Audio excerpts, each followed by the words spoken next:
Good morning, everyone. Can you all hear me? Is that good? Okay. Hi, I'm Broadway Jackson. I'm a senior here, international studies major, French and poli-sci minor. It's all in the little pamphlet. I'm not gonna go through my bio again. What I am gonna do is answer a question that I posed earlier this week via email, actually, and coming up with a question for this. My question was, in what direction should secularism go? It's sort of a lofty question, right? How do you sort of direct a movement? Obviously, not everyone in America is in consensus about a multitude of things, let alone their faith or lack thereof. But I think first, I would like to just provide a little context about where the secular community is as of right now. And by secular, I mean non-religious Americans, sometimes qualified as the quote-unquote nuns and not, Catholic nuns, nun as in N-O-N-E. But currently, the nuns make up about 20% of the American population. So more or less 1 in 5 Americans are either religiously ambivalent, unaffiliated, or self-declared atheist or agnostic. And about 5% are specifically self-declared atheists. Now, out of that demographic, the age range that is most popular for the secular community is 18 to 29. Those are the most likely to be unaffiliated, and it decreases as you get older, which I don't think is much as a surprise for anyone. As you can see, our culture shifting, and even if you're around campus, you'll notice there are a multitude of students who are just sort of religiously unaffiliated. The highest concentration, and this is actually a surprise to me, the highest concentration of unaffiliated individuals is in the West, while the least is in the South, but the margins are not that far apart. It's about single-digit differences in concentrations. Also, atheists specifically tend to be wealthier than the general public in terms of socioeconomic status. They are number 2, if you will, on the wealthiest groups in the country after white Catholics. And all of this I found researching through the Pew Research Center, which is a fantastic resource if you want to look at demographic information. Also, Black Americans and women are some of the least likely demographics to be atheists, while educated white males are the most. So that paints sort of the picture of the secular community as is right now. The last few decades have seen the rise of secular organizations, secular atheist and humanist organizations, including the American Humanist Association, American Atheists, and even a lobbying organization that I worked at, the Secular Coalition for America. So there is a sort of rising, growing group. There's a rising popularity, but the problem has been sort of a rebranding issue. We've seen in the last more or less 15 years the gay rights movement go from being relegated to certain pockets of the United States, sort of stereotypically New York and San Francisco, to being a national movement, and in some cases a global movement. It would seem for a lot of people unrealistic to be against gay rights these days, that many people have gay relatives, friends, etc. And the success has been in part in rebranding themselves and changing the face of what it looks like to be gay, and that it just sort of is in a way that atheists in the secular community have failed to. It's a work in progress, I would say, but as of right now, the secular community still is stigmatized in a lot of ways and ostracized in a lot of ways. In our culture, there are very few positive or at least complex representations of secular people in the media.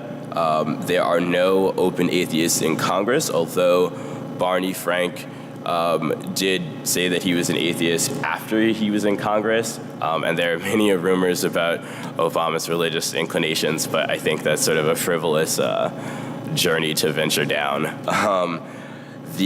Also, humanist congregations are not common. They're also not known to most people, which I think is sort of a problem in that if you have this demographic that wants to have community, the lack of awareness that that community can exist is really problematic.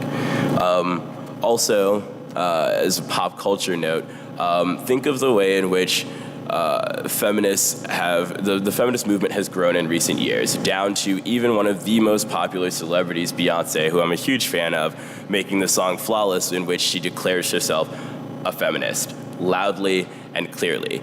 Imagine if she declared herself an atheist. How would our culture respond to that? Would it be good? Would it be bad? And people responded very positively to her declaring herself a feminist.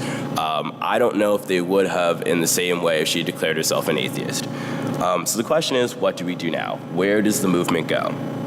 For me, the biggest step is to be openly secular. That means that if you don't believe in God or gods, plural, that's okay. And if you want to state how you feel, if you want people in your state, country, or in the world to recognize your value and that you still have morals, I feel there's a need to speak up. Now, all of this I have to qualify by saying that it depends on your safety. If you feel that you're unsafe or that your life is in any way in jeopardy, I think you have to some extent prioritize yourself. All right, there's a need to be pragmatic and realistic about your situation. But for those of us that can afford to let our voices be heard, we should. And I think also if there are aspects of American life that you don't agree with, or sort of rituals or ceremonies that we participate in that you don't agree with, then you don't have to participate. For me personally, I don't say the Pledge of Allegiance, because for me, the introduction of under God is not only meaningless in my book, but its origins are offensive in that it was added in the 60s to combat Cold War mentality and the association of communists with atheists and therefore un-Americanness. And for me, I can't endorse that because that feels like I'm discriminating against my own people, right?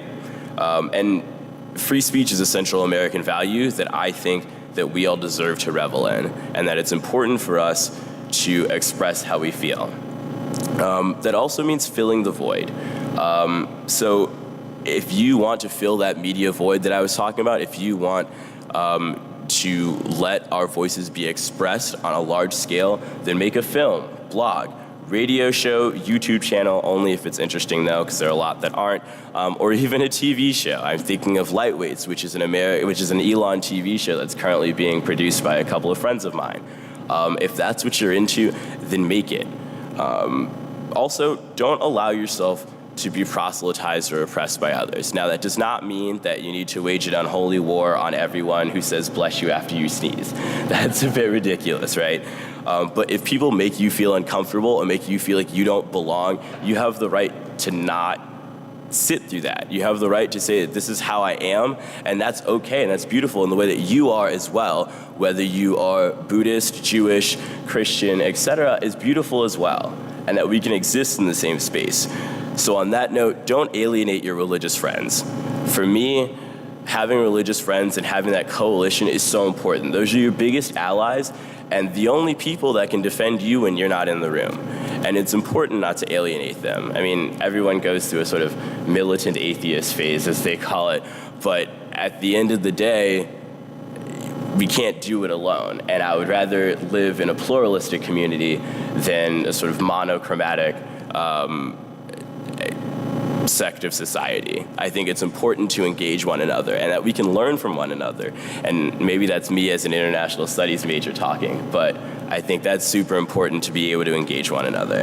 And in searching for community, if this is what you desire, if you want to fill that church void, then investigate humanist congregations and make that a part of your life. If you want to live in a community of people who are debating reasoned ethics or morals and that you want that to be your home, then do it and seek out the kind of people that you want to be around. Foster that around you.